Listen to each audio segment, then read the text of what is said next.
안녕하십니까, 형사전문 변호사 최한그레입니다. 여러분들 그 친족 간의 성폭력 범죄가 매년 400건가량 발생한다는 사실 알고 계신가요? 하루에 한 건 이상 발생한다고 볼 수 있는 가운데 그 범죄 특성상 외부에 드러나지 않는 경우가 많기 때문에 조기에 발견 방법을 찾아야 한다는 지적도 많이 나오고 있습니다. 올해도 친족 간의 성폭력 사건은 끊이지 않았습니다.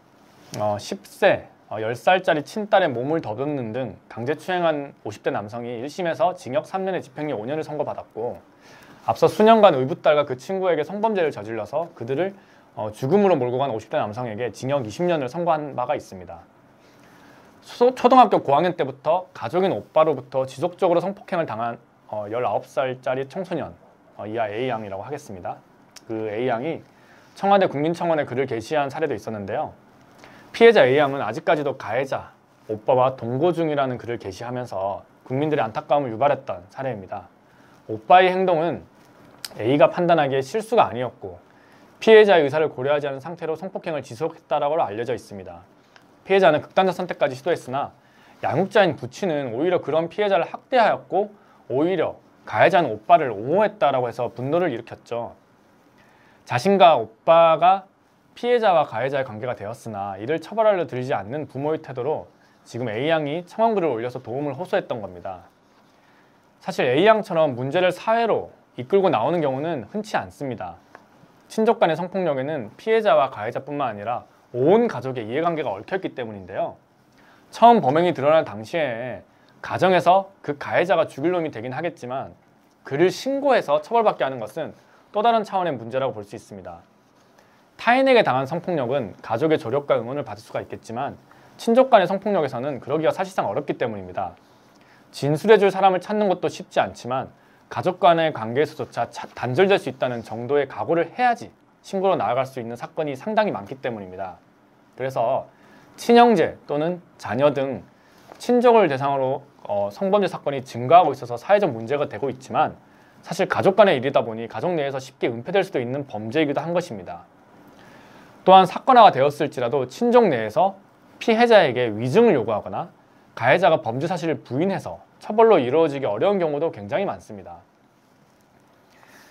친족 간의 성범죄는 어느 성범죄가 그렇듯이 연령이 낮을수록 피해를 입증하기가 어렵습니다.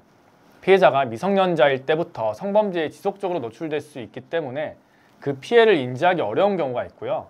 대부분의 가해자의 신분이 보호자인 경우가 많다 보니까 피해자 스스로가 가족이 아닌 타인에게 도움을 청해야 한다는 생각을 쉽게 할 수 없는 현실입니다. 그렇기 때문에 사건 발생 직후보다는 오랜 세월을 참다가 스스로 잘잘못을 판단할 수 있는 나이가 되거나 가족 간의 단절로도 경제적으로도 홀로 서기가 가능한 고등학생 또는 성인이 된 후에야 어렵게 신고를 결정해야 되는 경우가 발생하는 겁니다. 사실 그때가 되어서라도 신고를 결정하고 실행한다면 다행인 게 바로 친족 간의 성폭력 범죄입니다. 성폭력을 범한 자가 피해자와 친족 관계인 경우에 성폭력 제5조에 의해서 7년 이상의 유기징역에 처할 수가 있습니다. 여기서 친족은 사촌 이내의 혈족, 인척과 동거하는 친족으로 한정합니다. 형법 제297조 강간죄는 3년 이상의 처벌을 규정하고 있는데요. 이와 비교할 때 친족 간의 성범죄는 더욱 엄중하게 처벌하고 있음을 잘 알 수가 있습니다.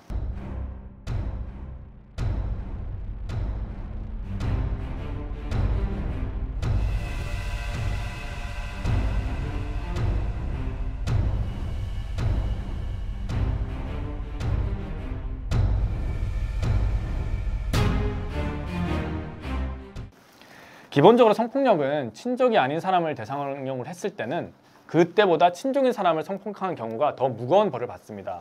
또 가해자가 성인을 성폭행한 경우보다 미성년자를 성폭한 경우에 더 큰 죄를 묻습니다. 그렇다면 친족인 미성년자를 성폭행한 경우에는 얼마나 큰 처벌을 받게 될까요? 기본적으로 성폭력처벌법 제7조는 13세 미만의 미성년자에 대한 강간 및 강제추행에 대해서 무기징역 또는 10년 이상의 징역에 처한다라고 되어 있습니다. 친족인 미성년자를 성폭행한 경우라면 더욱더 무거운 벌을 받게 되는 것이 당연합니다.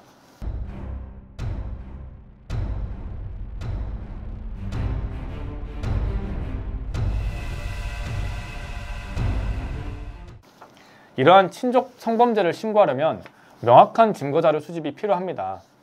떠올리기 힘들더라도 성범죄가 일어난 일의 상황을 잊어버리기 전에 꼼꼼하게 적어준다든지 하는 정도의 증거 수집이 반드시 필요합니다.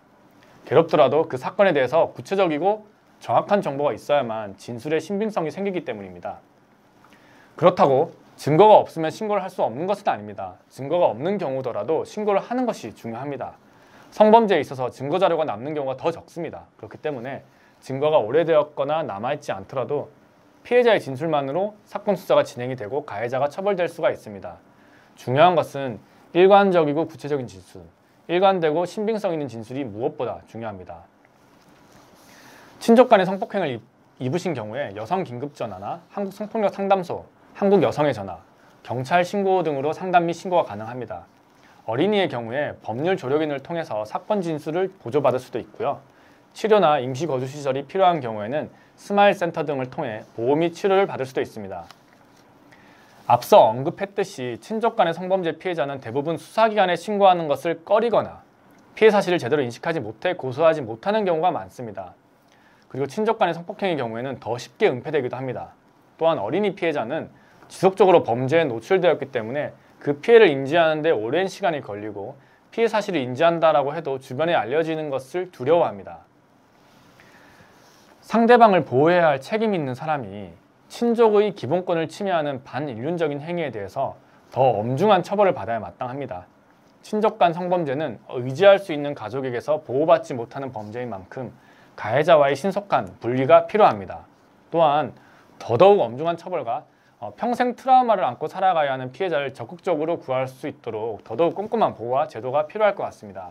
하지만 단발성 사건인 경우에 오랜 세월이 지났고 또 피해자가 어렸던 시기에 발생했다는 것을 감안했을 때 단순히 애정을 표현하기 위한 행위였지만 상대방이 성적 수치심을 느껴 성추행을 오해받아 혐의를 받게 되는 사례를 찾아볼 수가 있습니다.